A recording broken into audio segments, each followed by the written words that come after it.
ማርኬቱ ላይ ካላችሁ ይህንን ቪዲዮ ማየት አለባችሁ። እንደተለመደው ሳምንቱ ሳይጀምር ከነገ ሰኞ ጀምሮ በፊታችን ባሉ ሳምንት የሚኖረውን ትላልቅ ፋይናንሻል ኢቨንቶች እነግራችኋለሁ። ዛሬ ትንሽ ጉንፋን ይዞኛል፣ ግን ግድ ነው። በየሳምንቱ እንደዚህ አይነት ቪዲዮዎች ግን እንዳያመልጧችሁ ፎሎ እያደረጋችሁ። እሺ፣ የዚህ ሳምንት ኢቨንቶቻችን የሚጀምሩ ከዛሬ እሁድ ጁን 7 ጀምሮ ነው። ዛሬ ላይ የኦፔክ ሚቲንግ አለ። ኦፔክ ማለት የትላልቅ ነዳጅ አምራች ሀገራት ጥምረት ሲሆን እነዚህ መካከል የሚደረገው ስብሰባ በዝግ ነው የሚደረገው። እዚህ ላይ የሚተላለፉ ውሳኔዎች በጣም ኢምፖርታንት ናቸው። ባለፈው ግን ሳውዲ ኩዊት አድርጋለች። አይ ቲንክ ዩኤኢ ኦር ሳውዲ።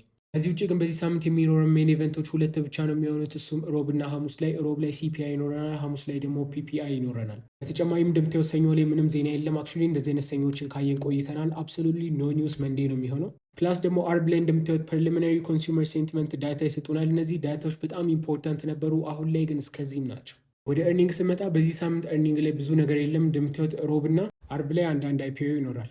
አይፒኦ ማለት ባይዘ ኢኒሻል ፐብሊክ ኦፈሪንግ ሲሆን ስቶክ ለመጀመሪያ ጊዜ ገበያ ላይ ሲወጣ ማለት ነው። እንደ ሚም ኮይን ማለት ነው። በቃ በጣም ፓወርፉል የሆነ ኦፖርቹኒቲ ነው። ሳምንቱ ይህንን ይመስላል እንግዲህ። እና ደግሞ ፋንዳሜንታሎችን ከዚህ በላይ በደንብ መረዳት የምፈልጉ ከሆነ እዚህ ጋር የቴሌግራም ዩዘር ኔም አስቀምጬላችኋለሁ። እዛ ላይ ፋንዳሜንታልስ ብላችሁ ሜሴጅ ብልኩ ፒዲኤፉን እንልክላችኋል።